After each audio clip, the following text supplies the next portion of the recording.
Welcome to IndoctriNation, a weekly conversation series about protecting yourself from systems of control. I'm your host, Rachel Bernstein. Hi, everyone.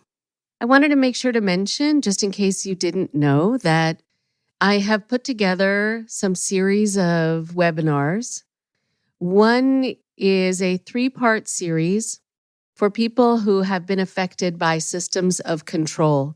People who are still in them or who are considering leaving them, people who are newly out or who've been out for a while, but who have experienced being under someone's influence, whether it is in a relationship or a workplace or a cult of any sort. And it is covering not only what to expect, sort of what people might be going through after they come out of these situations, but also what you need after you've come out of a situation like this. What kind of therapy you might be needing and support you might be needing to get. And also how you share your story with the people in your life and let them know what you've been through in a way that does not make you feel ashamed, does not put the focus on you as you having something wrong with you just because someone did something to you that was without your knowledge or consent. And then the next 3-part series is for the families and friends of those who have been in these situations or who still are. And honestly, there are a number of people who have asked for the webinars for others, for their therapists, for educators, for former cult members to be able to explain to their family and friends what would be good for them to know and how they can get support. And for the family and friends, it is also what you might be going through, what you might be experiencing, the feelings of frustration or helplessness, how you intervene in a way that doesn't push your loved one farther away from you and farther into the arms of somebody who is controlling them and manipulating them. And also how you can pierce the isolation by figuring out a way to tell your story, to let other people in your community or in your family know about what's happening without them judging you, without them saying, well, you should have stopped your loved one, or maybe it's the way you raised them that they were vulnerable to this, without it getting redirected onto you, the victim in the story as well. So you can go to my website at rachelbernsteintherapy.com and go to the drop-down menu in the upper right corner, and you will see webinars at the bottom, and click on that and be sure to get them for yourself or those you care about. And there are also going to be a lot of videos through the website that are going to be available for download as well on a variety of different subjects. So check it out. I hope it's helpful.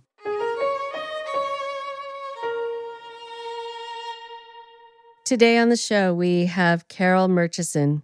Carol brings her deep legal experience to McAllister Oliverius, heading up cases involving sexual misconduct in religious, faith-based, and spiritual communities.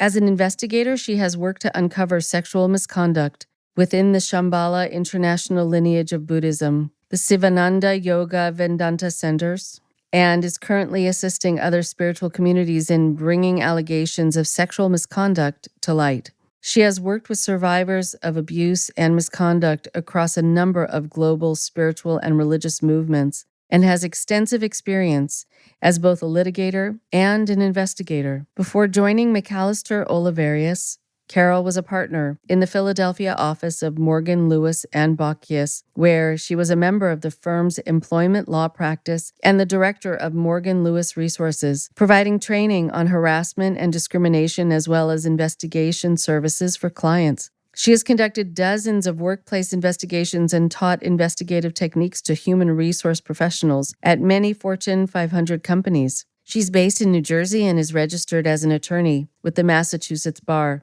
I'm very happy to have you meet her today. Here's Carol now.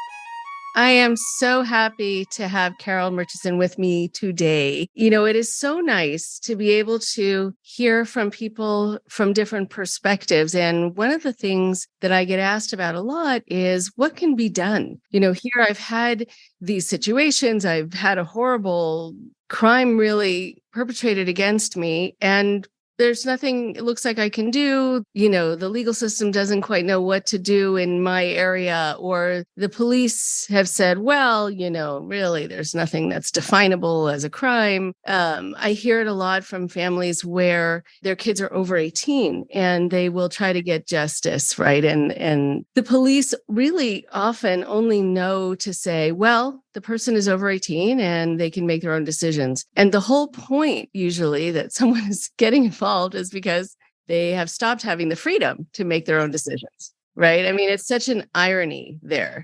And I've had where situations where the police have literally been standing between me and the person we're trying to rescue. They form a blockade to kind of protect this person. And you see the person who's controlling them, taking them away, because the police really, they have this all really ill-defined or underdefined. So it's so nice to meet someone who is doing this work, who can take charge, who can use the law on her side and on the victim's side. And so it's a pleasure to meet you. Thank you. I'm delighted to be here. And I feel like you do, that it is very frustrating when we're working in these areas that there is so little justice that can be dealt out, that the legal system really doesn't work in a lot of ways for people who are victims in these kinds of what I work in. The area where I work in, Rachel, is in sexual misconduct in spiritual communities. So here we see, as you know, when we're dealing with these cultic groups, in spiritual communities, we have the same kinds of breeding grounds or environments for control over people that ends up in a bad way. So the particular little corner of the world that I occupy is where people have been sexually assaulted in spiritual communities. And so what you're saying is so true, that we think of, for example, we think of children.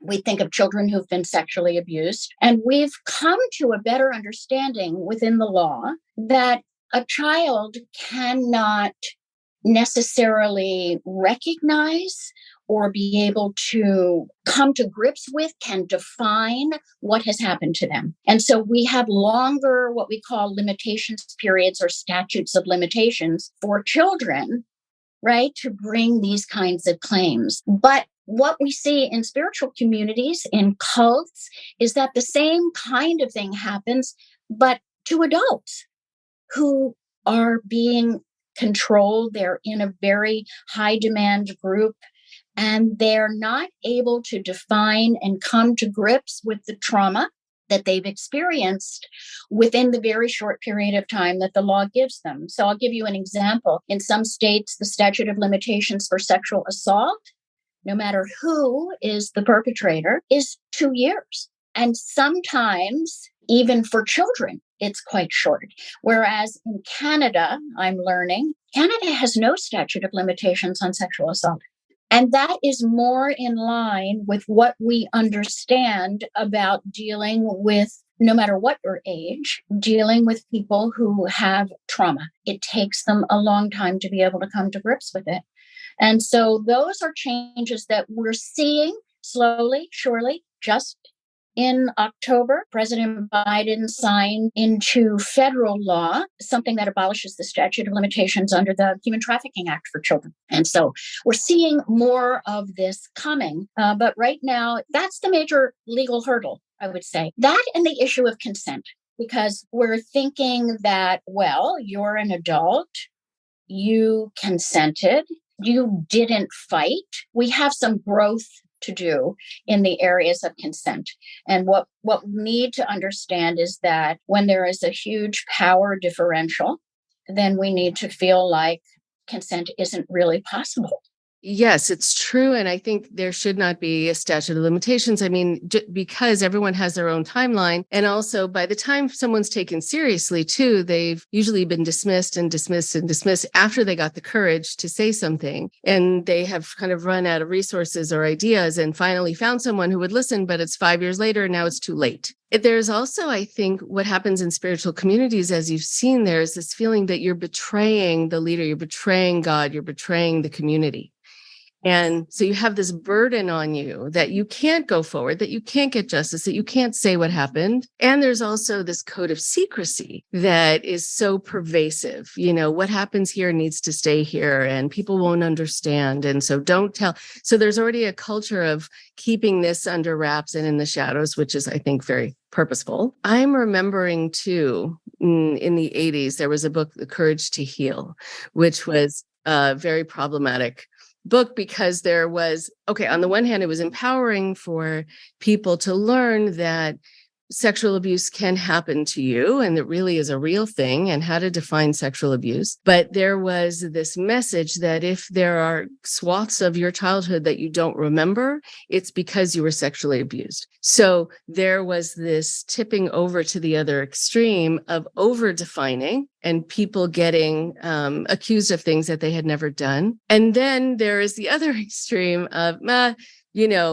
it's okay, don't worry, or, these are teenagers just sort of, being dramatic, or you consented, and so you don't have a leg to stand on. And so finding where it's not going to be underreported, overreported, that it really is person by person, and you take the time to investigate and really find out what someone's experience was and really hear them and believe them. It's unfortunately, such a unique thing. It shouldn't be unique. It should not be unique. I started, at least in my legal career, doing investigations. And so when I hear the word investigation, then my ears perk up because I think, why are we not doing that? For example, we have allegations of sexual misconduct against a spiritual leader. What happens is that the people who are committed to the spiritual leader say, well, that couldn't happen. I don't believe that that's true. People on the other side say,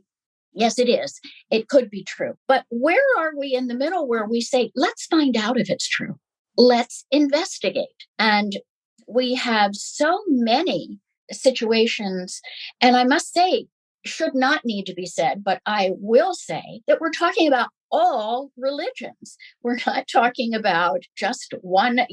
When I talk with people, people say, oh, the Catholic Church, because that's been, in the news a great deal. But we've also seen the Southern Baptist Convention be in the news a great deal for exactly what you were referring to, which is not investigating people who came forward. That's what the investigation that finally got done actually found, was that there were lots of reports of things that might or might not have been true, but they were not investigated. And so when I talk to boards of religious organizations about these kinds of issues, they say, well, but what can we do? We have to support our leader, But no, what you should want to do is to find out what happened. And that's what an investigation is, because then you know how you need to respond. Yes. And investigation is an interesting thing too, because there are a lot of groups, controlling groups, yoga schools all over, right? Because I know we're going to talk about that, where you can report it, but to someone in-house, like that does anything ever. It's like Scientology having its own ethics department. There's also this insidious piece that I come across that you probably come across even more so, because this is your area, where people have their story confirmed and affirmed, but then they're told, but do you really want to destroy this for the whole community? And it's been wonderful for all these other people. And then, these people might be in the news and this is your family and et cetera, et cetera.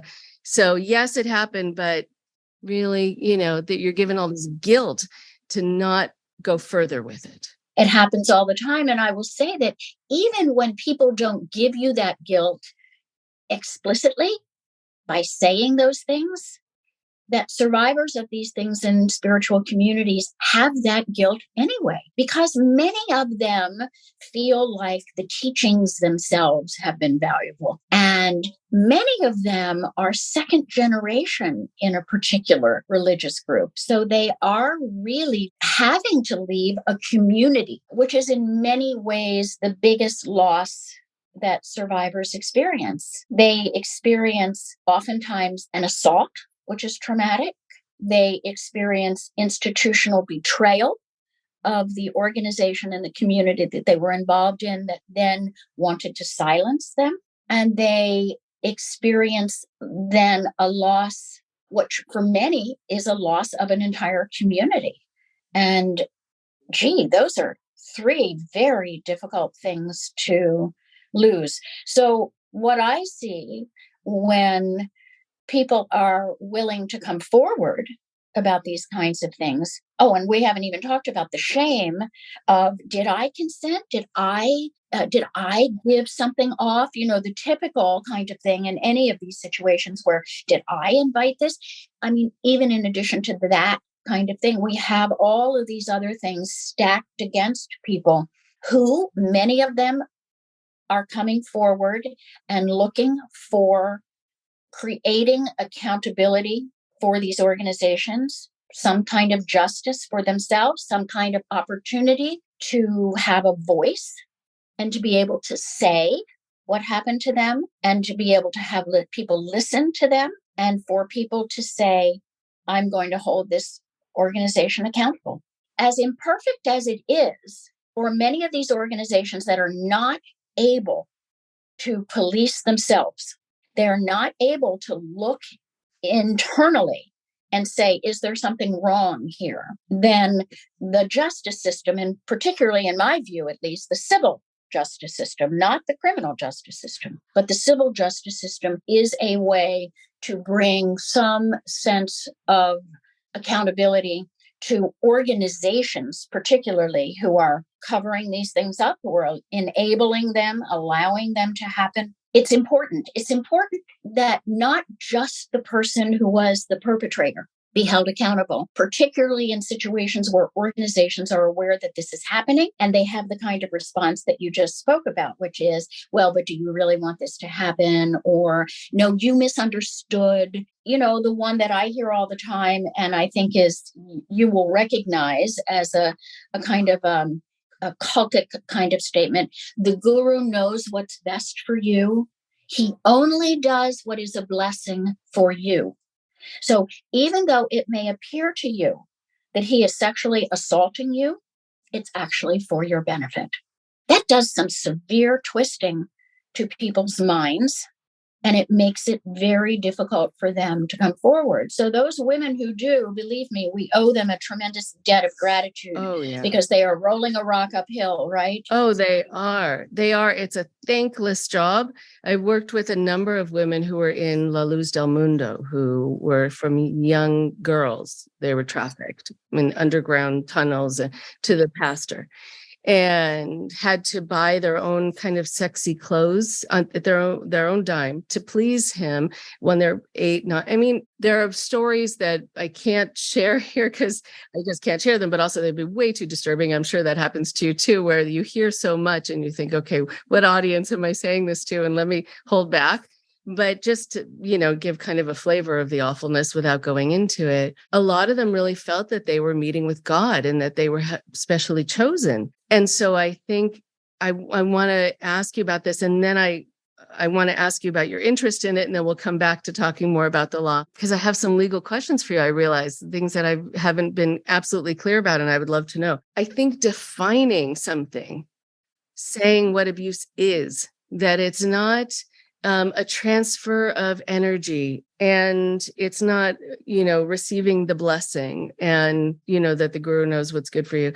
And even abuse, how to define it just in general, that the way you're being treated is not for your benefit. It's not a lesson you need to be taught. It's abuse. Neglect also, being kept from being able to eat and being punished. I mean, I think people leave and these things are underreported because they don't know that word applies to what they went through. So they don't know there's legal recourse necessarily. No, that's right. I think that's absolutely true. That's very hard for people who've been under a kind of coercive mind control, where people have told them over and over, this is good for you, this is, and they've lost their voice, literally and figuratively, and their agency to some extent. So at some point, often, at least the people that I am working with, who are people who are engaging in a lawsuit, they're engaging in a civil lawsuit, they have come to realize, or somebody else has told them. So it isn't uncommon. And that's why the statutes of limitations are so confining and wrong, because I have examples where it's taken, 8, 10 years, even more, until they begin to talk about what happened, and they talk with somebody else who says to them, that was a sexual assault. But they've not seen it through that lens, right? They've seen it through, this was done for my benefit, this was part of the teachings. It isn't often until people get out and they have conversations with other people that they're able to say, wait a minute, we feel this. I really believe that we feel these things in our bodies, and that the trauma work that, that brilliant people are doing in the book, like The Body Keeps the Score, that we know it somewhere in our bodies, but it takes a long time for it to work its way up to our conscious mind. And then we know. And so I agree with you. I don't feel there should be a statute of limitations. I don't think that that there is a time limit for some people. Some people know immediately. Other people do not. And I think that there's not a problem with allowing people to have their own time limit on the trauma that they have endured. Exactly. And it's so multi-layered. Also within cultic systems, or even just within a family system where this is rampant, there can be this sense, which you've seen, I'm sure, which is that suffering is given a value. And so you are more holy, you're more able to be purified, you're closer to Jesus, whatever else, if you've suffered. So it is for you, and it's to, solidify your chances of going to heaven. So then if someone says, were you abused? Well, I don't know, because I'm actually feeling that this was my protection, not my abuse. So, right, you have to make your way through all of the misrepresentation of it in order to be able to get some sort of justice. So I think, I want to be able to talk about what your interest is in this, and I'm so glad that you have it. A couple of years ago, I had an attorney, Alan Shefflin, on, who had introduced this idea, or reinforced this idea of undue influence to help the courts understand. And I think terms like Stockholm Syndrome and all of the more legally definable terms help, but it's not quite doing it across the board. So let me stop here and ask you about your interest in this. I have had an unusual route to this because I am an attorney and I worked for a large firm. I was doing employment law at the time when sexual harassment became a kind of we had more awareness of that. In fact, it was during Anita Hill and Clarence Thomas hearings that we first heard this. And it's so interesting how that happened when you think about it, is that immediately I was practicing law in Massachusetts. And I don't know if this is true, but someone said that they had never had a sexual harassment claim in the Commonwealth of Massachusetts until Anita Hill testified before Congress. And that was in the early 90s. And immediately they had to put in like a new telephone system because the telephone system broke down of people who were calling in. So when we heard it, we recognized it. My own mother-in-law, I remember I was in California during that time, and she was probably 70 at the time, and she remembered being sexually harassed in her working career. And so it was something that everyone had kind of experienced or seen or known of, but hadn't had the name.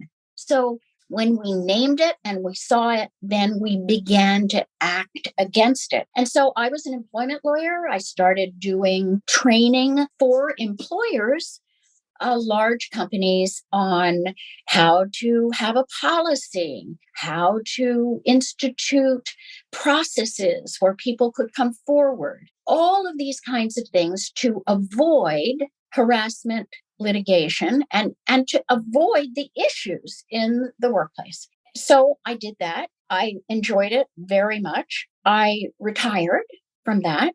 And my husband and I moved to Mexico, where we lived for quite some time. And during that time, I continued to do training for the law firm that I was with. But in 2018, during the Harvey Weinstein thing, I did a lot of investigations back into the investigation role again, where companies would say, we have this allegation and we can't investigate it internally. Back to what you were saying before, right? And so bring in somebody from the outside and I would investigate and I would come to a conclusion. And at that same time, I heard about an allegation against a man who was the head of a big international Buddhist organization called Shambhala. They were headquartered in Halifax. They had been in Boulder, and I had lived near Boulder. And so I had kind of known who they were. And so I had a conversation with the woman who was doing that project. And I said to her, you need to talk with them about doing an investigation. You're making allegations, but somebody needs to collect the facts and be able to investigate. And she said, well, I would do that, except they're not speaking to me. So I said, I think it was the first Zoom call I had ever been on, Rachel, which was, shows you how long ago that was, since we've all been on Zoom, living our lives on Zoom since then. I said to her, well, all right, let me look at what you have. And I'll try to investigate it. But I'm not going back 30 years. I'm not investigating people who are dead.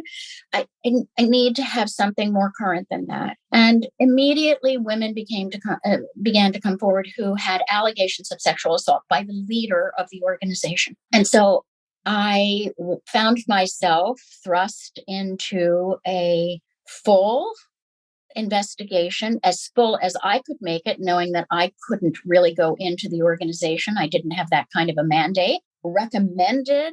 Finally recommended an investigation. They did an investigation. They hired their own outside counsel to do that, which was correct. And they found that, yes, there had been a lot of sexual misconduct. That got a lot of press, that particular thing. It was one of the first, I think, Buddhist kinds of encounters that had a lot of press around it. And so from that, I had someone else who knew somebody else who said, well, it's the same thing has happened with Anita Hill. We named it. And then women said, oh, well, wait, that's not the name I gave to it when I was inside this organization. But now that I hear what you're saying, I recognize that it happened to me. And so then I've had a steady stream of investigations that I have done pro bono. So this has been my really, I would say, 4 years of what I feel like was really giving back, for having had the privilege of having a legal education and the ability to do it. And then I met a woman whose name is Anne Oliverius. And Anne has been fighting the good fight on women's rights for a very long time. And she was involved in some cases. And I began to say, well, wait a minute, is there a legal option here? And so I would talk to Anne.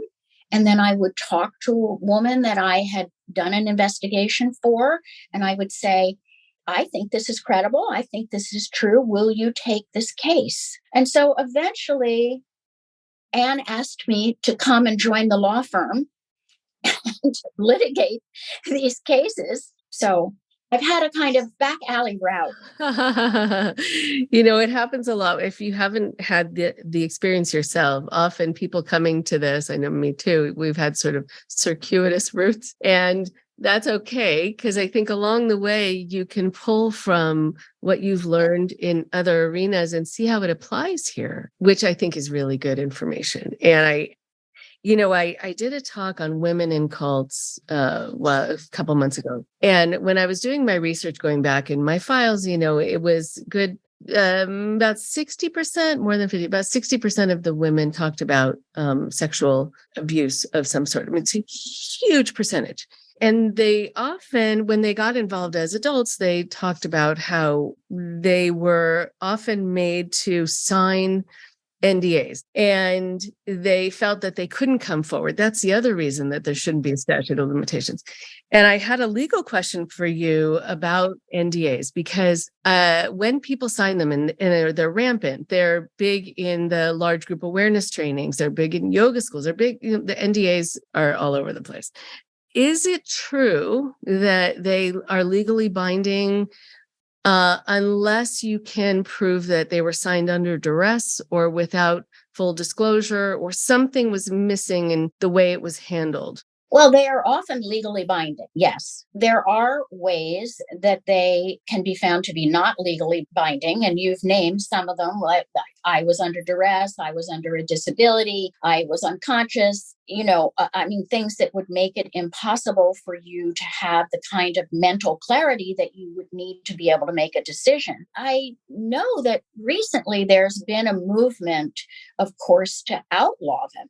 And so, for example, in Canada, I understand they're looked upon with disfavor by the courts. And of course, a person who has a lawyer and is not signing something like that without any legal advice, which I highly recommend against, a lawyer will tell you that there is nothing that makes you have to sign an NDA. This is part of, we've always had, like, let's say in the corporate world, if I had a discrimination claim and the company was going to settle a claim with me, I would be asked to sign a general release, which says kind of like, this is the end. This everything that you have to complain about is wrapped up in this settlement agreement, and there's nothing more that's out there that you can come back and sue us for. And in there might be a statement. In fact, most often probably would be a statement that says, and I'm not going to talk about what happened. But you can negotiate that.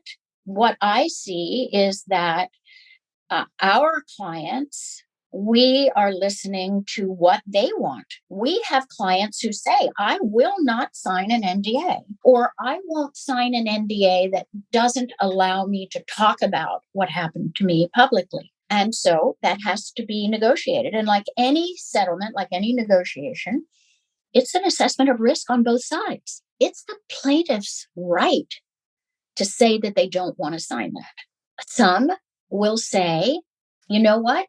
I've been harmed so much, I don't want to talk about it. I do want money as reparations for what has happened to me that's going to help me heal from what happened to me.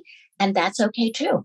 So for the person who doesn't care about speaking out and who doesn't feel that that's important to them, then that's what we listen to. For the person who says, it is important to me that I am not silenced again, then we listen to that. So in the end, it's the decision of the person who's coming forward. And they are generally women, although it is not exclusively women. Right. It's funny. I had written that down to ask you about, that there's someone who told me recently that she had to sign an NDA to go into a large group awareness training meeting. She was wanting to get over some of the emotional baggage she had from other experiences, and she was told to go to this workshop this weekend. And so you waited in line, you paid, and it was non-refundable. Then they told you about the NDA, and there were 100 people behind her, and they were all waiting to get in because if they were late, they were told they wouldn't be able to get in. That was just a ploy to get people to rush through signing the NDAs. You always want to ask why you're being told what you're being told in these situations, right? These are organizations that make money off of people. They would never have a cutoff. They just add more chairs to the room. So she said that she wasn't actually given time to read it. She was told that if she read it, that would be symbolizing what has brought her here, that she is paranoid, that she that Yes. she's not open to receiving the gifts and trusting of the space, blah, blah, blah. And if she had to read it, they were actually going to enroll her in a pre-class before she could even enter that room, because it showed that she had these other disorders. I mean, they had it all wrapped up so that she had to sign it. And she did. She had no idea what it said. She actually didn't know what she was signing. And so then she wanted to sue. She wound up needing to be picked up. She wound up in the hospital, actually, because of her experiences there in a psych unit. And she wanted to sue, and it became a very dicey thing. But I think people don't realize, even if it's presented as you're going to be protecting the group from something or whatever else, you're just signing your voice away. Yes. And, here's the thing. I have a tremendous amount of empathy for the situation that she was in, because honestly, I would probably have been one of the people who signed it, because there were 100 people standing behind me and I didn't want to keep them waiting. I have to say that would probably be me. And so I have a great deal of sympathy for that.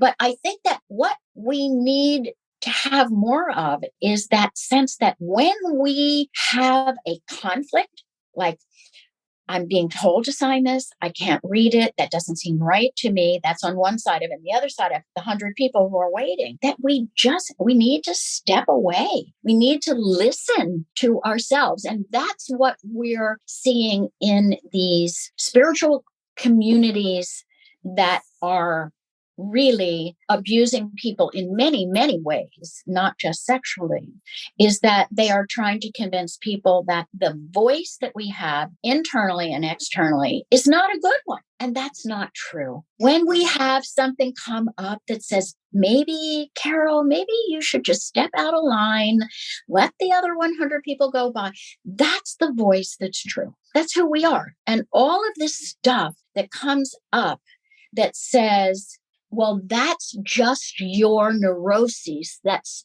projecting. It's like, honestly, right. No. Honestly, no. Uh-huh. Just no. Right.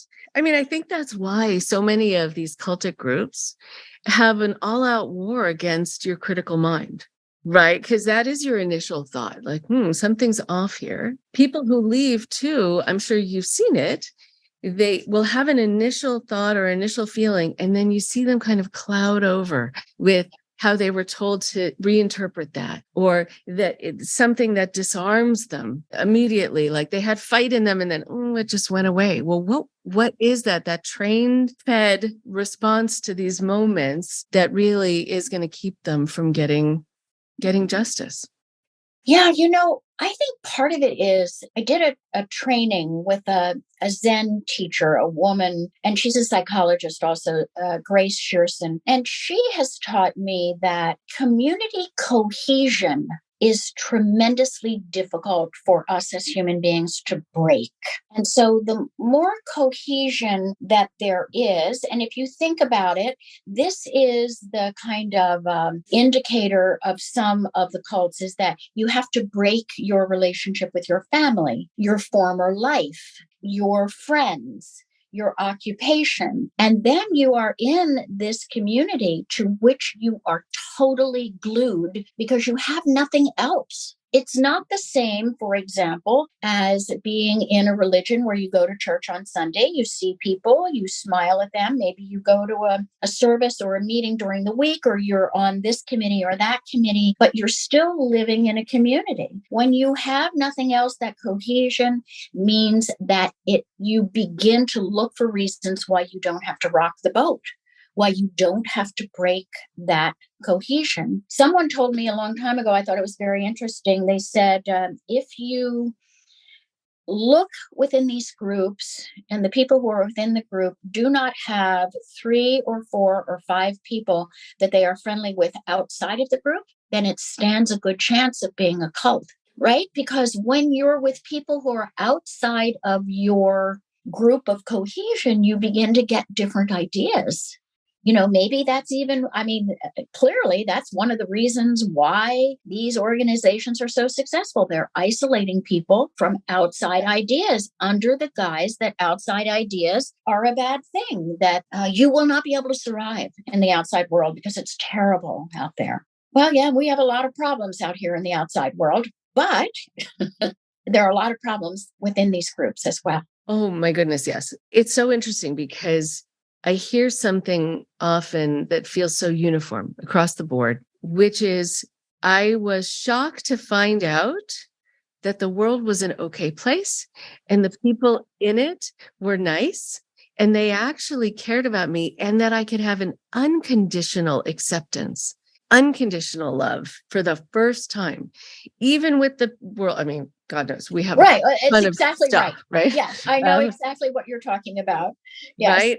And people also, when they leave, they miss having built-in answers. They miss having a built-in community. There are real things that people are now making a departure from that are really hard, but they get to be themselves for the first time. They don't have to be a chameleon to be liked. They don't have to talk like and dress like and be like it. And they get to say what's on their mind. And they get to find out there's this thing called the Constitution. Right? And laws. How and about laws, that? And laws. right? And they have freedom of speech and freedom of movement. What? It seems so.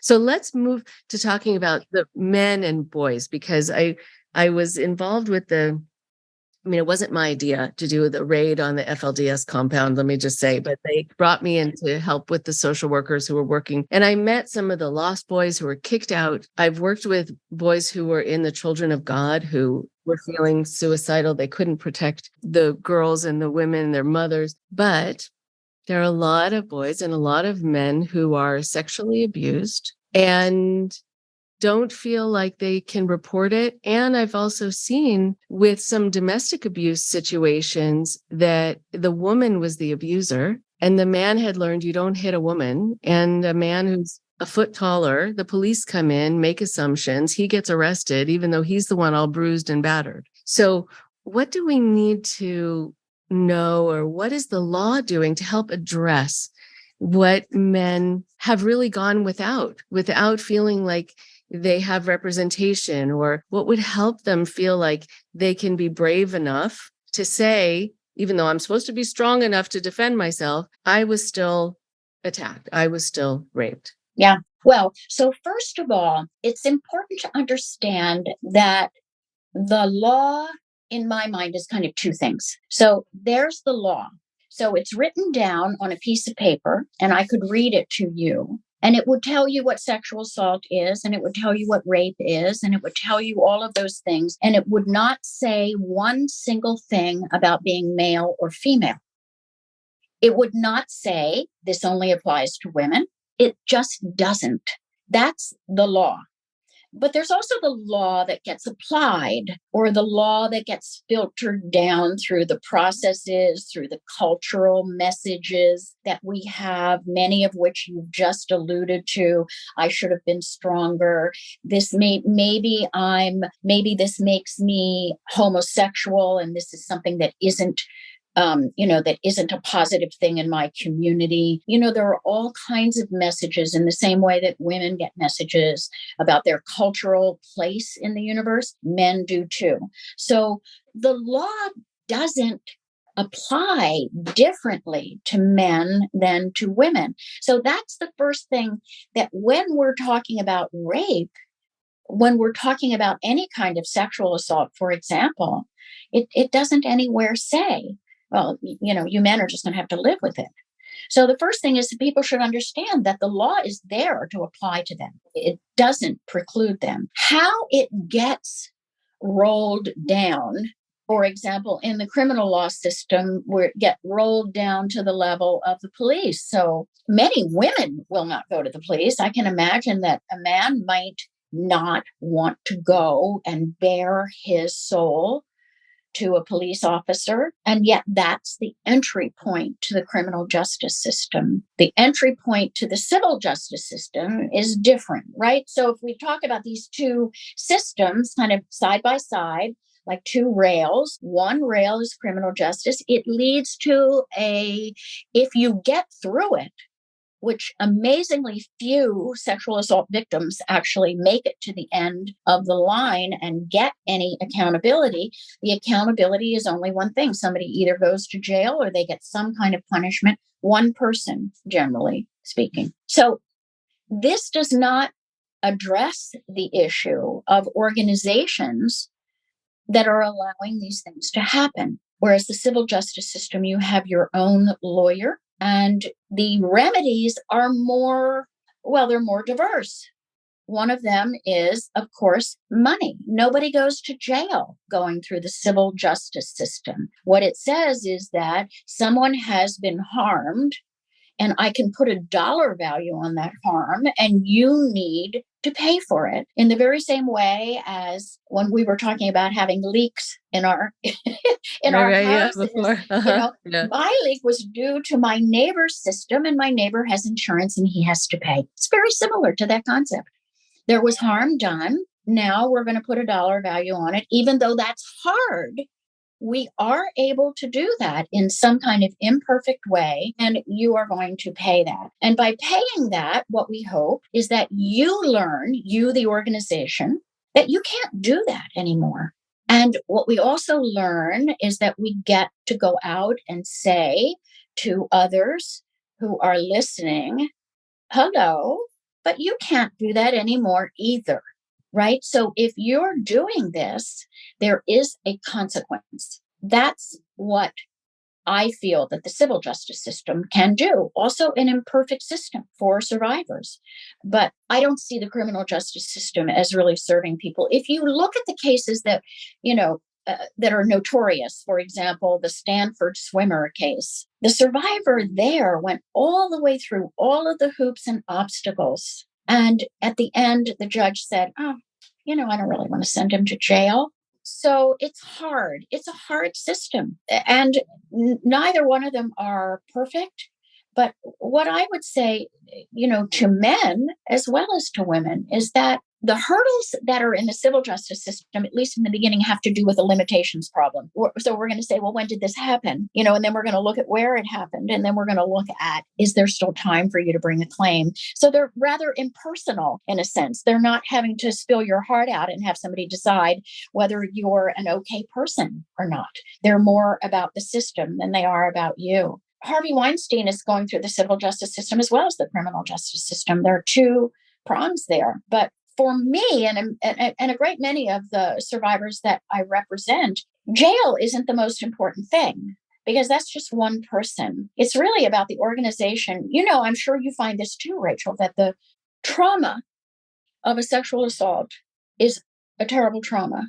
And the silencing and the covering up and the gaslighting that happens by the organization is an equally devastating trauma for people.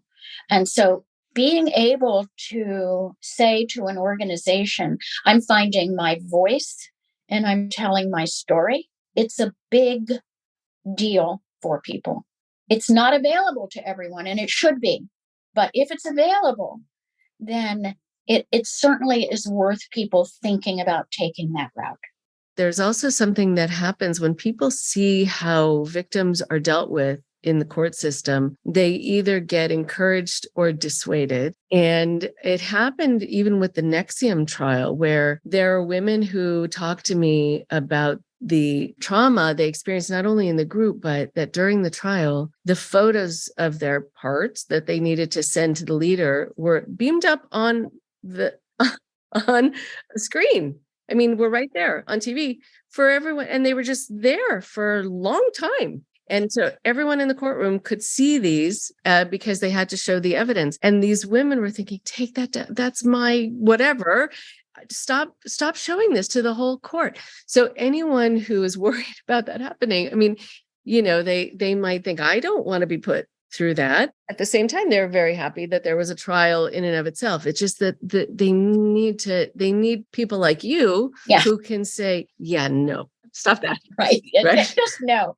One thing I do want to say that comes to my mind is that we do think of civil litigation, for example, in these situations as leading to a trial. But statistically speaking, they often do not. As a matter of fact, in the vast majority of cases, they do not. When a survivor makes that decision that they're going to take this action, they're really, in a way, saying, I'm going to take back my voice and I'm going to get my agency and I'm going to make this act, and that it has a cathartic effect in and of itself. And so what I want people to recognize is that it doesn't always mean, in fact, it very rarely means that you're going to go into a courtroom. You have to be prepared that that may happen, right? You can't start out saying, well, I'm only going to go so far in this and then I'm not going to go to court. But it often doesn't happen that way. And you do have your own lawyers. We do the best that we can. We think of ourselves as being survivor center, trauma informed, as much as we can within the legal system that we are working within. We're not always able to do that. That's the reality of it, but we try. Right. Okay. So I want you to be able to focus on what you're uncovering within the yoga community. And before that, I would love for you to define for the listeners a couple of terms, and terms that are now, I think, in our lexicon and for really good reason, but it'd be good to know what goes under that rubric, what qualifies. So the terms are human trafficking and slavery. Right, because human trafficking, thank goodness, we are now becoming aware. It's still underreported. It's still covered up. There are a lot of people who don't come forward, but there are agencies now that help people like the Avery Center and other places that help human trafficking. And now we have more statistics on overall slavery all over the world, and also what constitutes that. But I think it'd be great if you could define those for us. Yes. Okay. So let me start with human trafficking. So I know that most people will be very surprised when I say that human trafficking is a very, very broad claim. So until Harvey Weinstein was charged civilly, when I read that in the New York Times, probably, that the claim of human trafficking was allowed to go forward, the judge said, yes, this claim can go forward against Harvey Weinstein. And I thought, what part of this story haven't I understood? Because I didn't know that Harvey Weinstein was trafficking women. Because in my mind, trafficking was, stereotypically speaking, Central American women being put in the back of a truck, driven through Mexico, up through the border into the United States. That's what I thought human trafficking was. It is much broader than that. To be human trafficked is really to be, in very simple general terms, it is when you are promising that if this person has sex with you, you will give them a step up on the path to enlightenment. And that happens in some kind of interstate commerce way. And that connection to interstate commerce is very, very tiny. And so, wow, that's a very big claim that applies to a lot of situations. And the way that it applied to Harvey was that it was said that he promised women acting jobs for engaging with sex and with him. So as somebody who's spent a lot of time in the corporate world and in the world of sexual harassment, I would call that quid pro quo. This for that. I will give you this if you have sex with me. So we're very familiar with that in workplace environments. We know that that's a no-no. And it turns out that at least the Federal Human Trafficking Act incorporates that. In the spiritual world, or in any other world, but here's where we see it in the spiritual world, it's that I'm going to, you will be more enlightened if you engage in this practice, which it may look like sex to you, but no, it's not really sex. But yes, it really is. That can be human trafficking in certain situations. Of course, like all things legal, it's not that simple, but that's the kind of general, kind of plain language understanding of it. So when we're seeing, and I think this was one of the things that that we wanted to talk about, is we're seeing yoga organizations kind of being called to account when we think of yoga as being an extremely pure kind of thing to be involved in. And yet we've seen headlines of 3HO was involved, and there was one in Thailand. There's all kinds of reports of allegations of sexual assault in yoga communities. In those situations, there's also the possibility of forced labor, because these are businesses that build their business model on the free labor called selfless service of other people. And so when we look at that, we can see some possibilities that human trafficking is being engaged in, as well as forced labor. So slavery isn't, well, it's just, human trafficking is just like the word slavery. When we think of slavery, we think of the Civil War, we think of something else. It has much broader meanings in addition to that one. Okay. Thank you. That's really helpful. And it's really nice to know that it is so broad and that people can find their experience within it. And then they know they might have some recourse because they know there's a term for it that's legally recognizable. Yes, that's right. And that there's a claim that's legally recognizable. And it, by the way, has a longer statute of limitations than other claims. And so, all of this is very complicated, obviously, but nonetheless, I think for a lot of people, just saying, I'm going to say my story to somebody and then see where that goes. There are lots of possibilities for claims. I should mention to you that, for example, in, I think, 13 states in the United States and the District of Columbia, the issue of consent that we kind of alluded to before, where people say, oh, well, maybe I consented. Consent is not a defense in situations between a clergy person and a parishioner, just as it isn't between a teacher and a student, a psychotherapist and a patient. So in those states, consent is not even able to be a defense. It's not on the table. So you can't consent because of the power imbalance between those two positions. Okay. This consent is so interesting. Yeah, we keep coming back to that. It's so tricky, and it is taken away from people. Even if you're asked, are you okay with this? You've been taught that you can't say no. Okay. So thanks for asking, but I really don't have a choice, but you've made me feel like I chose it. So thanks a lot. And then I don't have a leg to stand on. I don't have recourse because it was my idea somehow.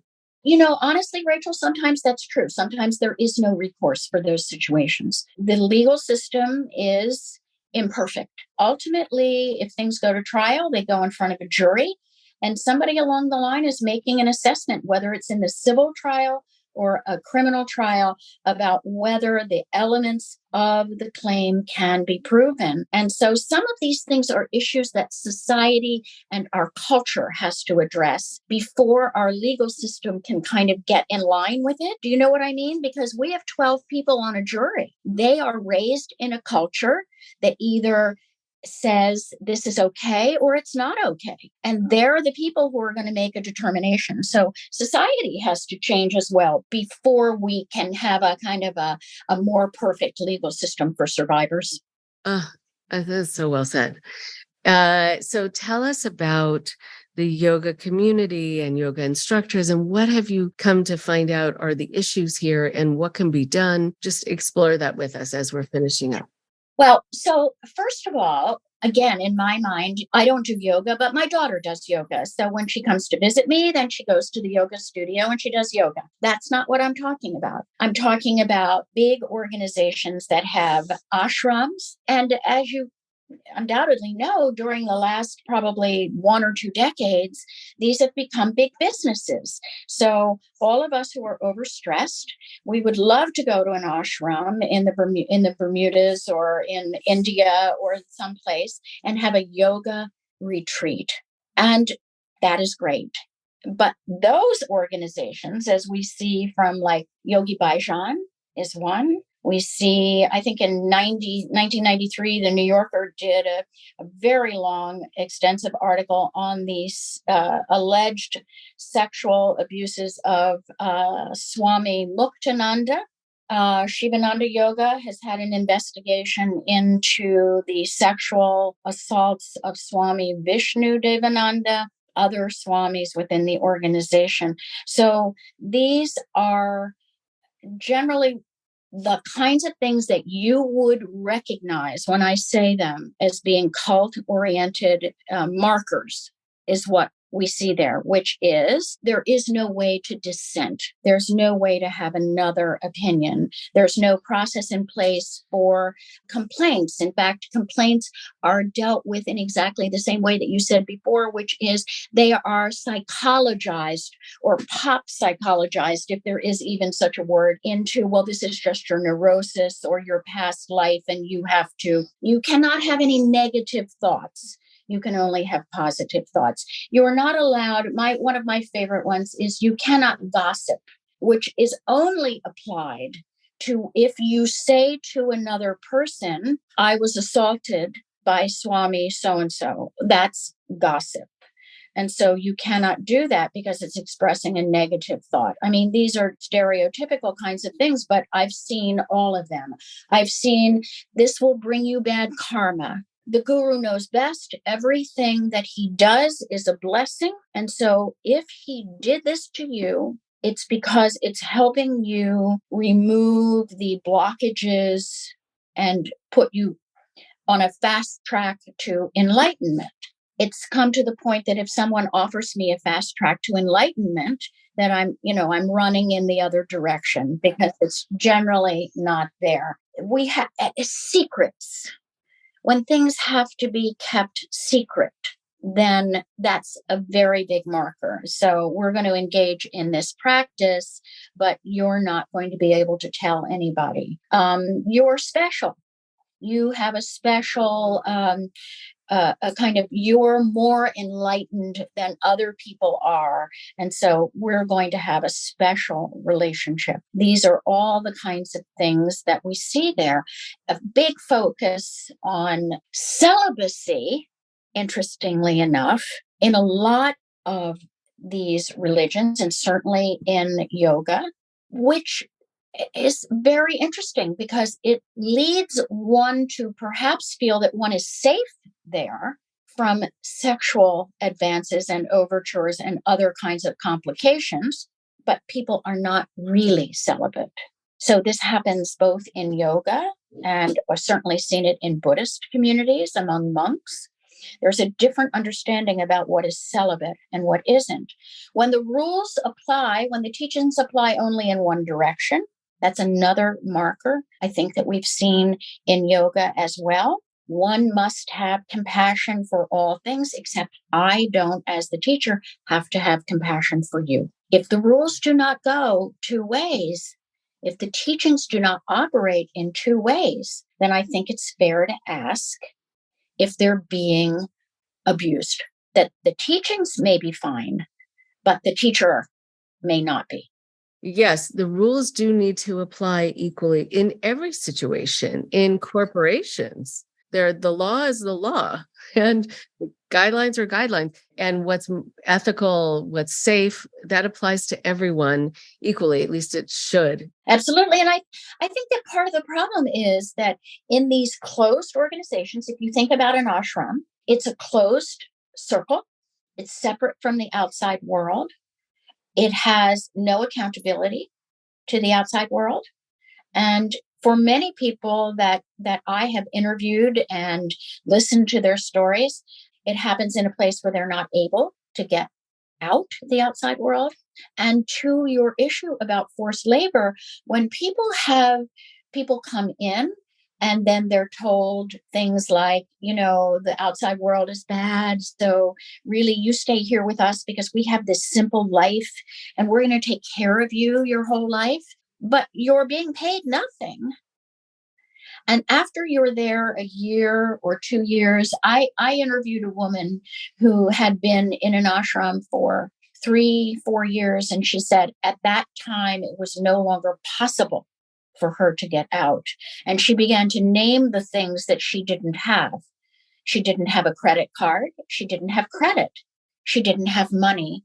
She could not get an apartment because she did not have a bank account. And so were it not for the generosity of her friends, she could not have left.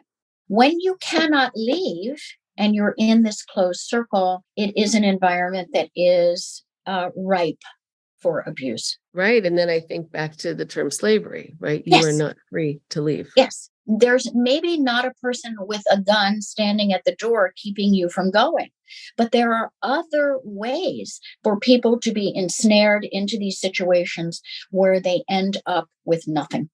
I think about how many people were raised, and not every cult is on a compound, but how many people were raised on compound where there were guards, or at least there were gates that were locked. And the justification was always that it's protecting them from the world, that it's for everyone's benefit, and they can feel safe within it. But yeah, you always want to question why you can't leave and that maybe it's not for your benefit. And I guess define a lot of things, like redefine talking as gossip. Yeah, then you're going to think you're doing something wrong. But no, if you're just telling your truth, that's not gossip. Right. And it's very, these kinds of things are very insidious.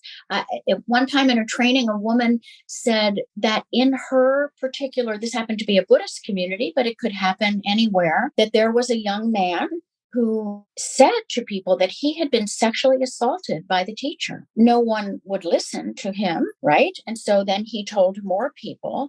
And eventually they did an investigation and they found out that the teacher had indeed sexually assaulted this young man. But you know what was said then? They did nothing because the two infractions, one was a crime, by the way, but they were equal. He had gossiped. So you see how this sets up a system in which everything is turned on its head, and it's able to be done because there is this isolation. There is a person who is untouchable in the sense that they cannot be wrong. And when you're in that kind of situation, it's just a matter of time before that becomes abusive. And I think back to the statute of limitations. So if you are told it's a crime for you to be quote unquote gossiping, right, then you're not going to tell. No, that's right. So we internalize all these things. And, the shame of it really is, Rachel, that when people come out of these things and they finally realize and they want to get their voice, the worst part of it is that they blame themselves. They say, why didn't I see what this was? It's because we're human beings and we trust. Because we need to trust. It's one of the things that helps us actually further civilization. And so we're doing the thing that is inherent with us to do within us. And then we come out and we find out that we trusted the wrong person. And then instead of blaming them, we blame ourselves. Amazing that we've had to deal with the court system saying, well, what were you wearing and why did you walk down that street and alone? We're still repeating that. I mean, we're still replaying that, aren't we? Right. A lot of us. Right. Yes. So you're right about society really needing to shift in order for this to come full circle and really for there to be headway in every way. Okay, so interesting. It's been so good and important to talk to you because it's good for people and for me to learn about the limitations, but also what is now being provided and what people can say about what happened to them. And that now that means they might have recourse and that it's understandable too. I mean, an important message from this is it's understandable why you might not be talking and to not then blame yourself on top of it that you let someone get away with something. There's something embedded in your thinking or was embedded in your thinking to keep you silent. So I wonder if you can guide people to look at the work that you're doing and where can they find you and, just learn more. Absolutely. So I don't know, you can certainly put my email address. And so I'll give you that. It's C. Murchison. So it's MERCHASIN @ M like Mary, COURTHOUSE law.com. And so you can go to McAllister Olivarius, which is the law firm that I am with now. And we're developing a whole new practice group.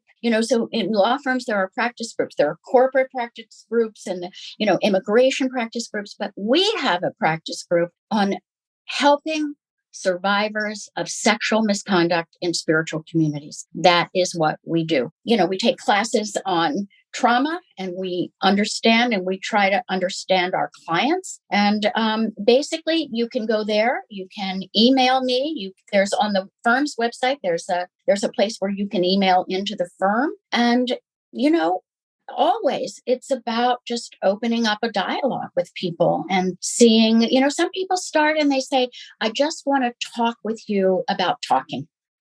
And that's okay. That is okay, right? Oh, thank you. I'm so glad you do this work. It's so important, and it was so wonderful to talk to you. Thank you. We feel the same about you. Thank you, Rachel. Delightful to be here. Yes, and I'm sure we'll be in touch, and I'll be referring people to your firm. I already have 10 in mind.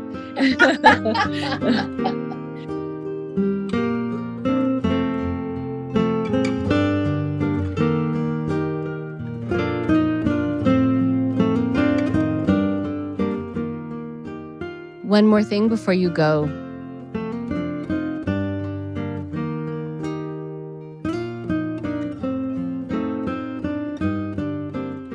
It is really reassuring to have people like Carol Murchison around, people who are attorneys who help people get justice, be reminded of their rights. Not only is this a very good sign for people who have been harmed, that they're going to be able to get representation and they have the law on their side, but it is a good warning sign for people who do this to other people, that there may come a time that they have to pay the price for what they've done, or they might get stopped and not be able to do it anymore.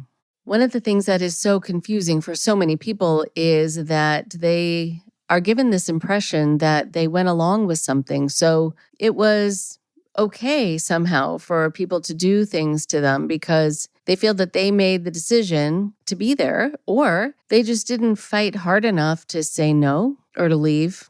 And so we are all people who have been in this kind of situation where we have put up with far more than we should have, where we said yes when we meant no, where we went along with things knowing the whole time that something was really wrong here, but we felt trapped. We felt pushed into silence. We felt that we were going to be harming people around us somehow if we made too much of a fuss, making people feel bad about the situation they put us in, even making the perpetrator feel bad, that somehow in these kinds of situations, a lot of people are made to feel that they're responsible for other people's feelings, including the people who harm them. It is an incredible thing when you see this kind of system that is like a perpetrator's playground, where they know they can get away with things because it's built into the system. They know they can do what they want. And you as the victim, you as the person who has to endure it, is someone who is going to be called on the carpet if you have a bad reaction or if you say something about it. There are a lot of people, too, who will say, I didn't want to say anything because, this organization has been good for so many people, or I don't want to take it away from people who might then second guess their involvement if they feel like it's given them something or it's given them a relationship to God or whatever it is about. So there's this great weight on people's shoulders, this sense of responsibility, and you're responsible for everyone else except for you. And that's when a lot of things can happen to you. A lot of things that happen to you really without your consent, even though you think you gave it. Just standing there enduring something doesn't mean you necessarily gave your consent. It's that you didn't necessarily say no because you felt like you couldn't, but you didn't say yes. You didn't say okay. So I think that it's an important distinction, and I think it's something that people can think about for themselves. If you've been separated, let's say, from your parents at a young age, where were your models for how to be with other people, what a relationship is, how people who love you treat you? because you've been abandoned or pulled away from the people who love you. So what does love mean? And if someone says that by hurting you, they're loving you or showing their care and showing their love, how can you argue with it? You don't know really how to define it. And you also don't know what abuse looks like and how it is defined. And so people are so in the dark about their basic rights and about how to define what's happening to them and if it's okay and if it's not. I've been involved in situations where there have been raids on compounds. And one of the most surprising things for the people I worked with to find out about was that they had rights, that there was a constitution, that there was a legal system that could protect them, that there were police officers who could run interference for them. That hadn't been their experience, or they hadn't heard about it at all. And so if you don't think there's really anything that can be done about what's happening to you and no one cares, why would you say anything at all? I'm very happy to know that the statute of limitations has been extended in so many of these situations because of the things that I talked to Carol about people just not being able to define it or not feeling they have the right to be angry or being too afraid to come forward because there's going to be backlash.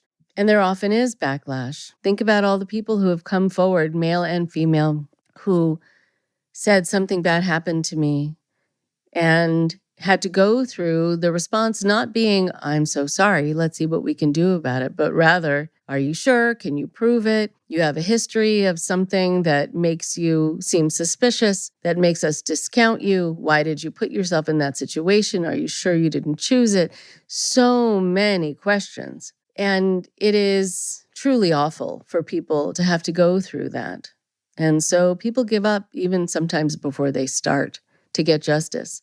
So I want to put out to you that if you know of other people who do this kind of work, who are helping to represent people who are harmed, who care about this, who get involved and are involved in community organizations, anything where people's rights are being attended to because they were taken away, where people are being supported in their pursuit of being able to use the legal system to defend themselves for any kind of reparations, to be able to shut down an organization that causes harm from start to finish. Let me know. Let us here know on the show, because we want to be able to have resources for people. We want to be able to let people know that they are not alone in this and they don't have to fend for themselves.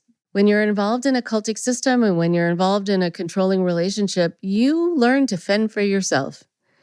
And the other thing that is surprising to people, not only is to find out that they have rights and there's a constitution and there's a legal system to protect them potentially, but just that there are others who can help them. They don't have to deal with everything by themselves like they used to within their systems of control. It's so nice to know you're not alone in this. So please be in touch if you have resources and referrals that I can give out to the listeners. And I thank Carol and I thank her and her firm and all the work that they are doing.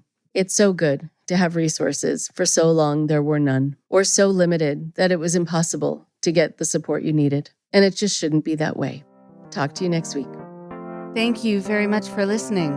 Please support IndoctriNation on Patreon at patreon.com/indoctrination.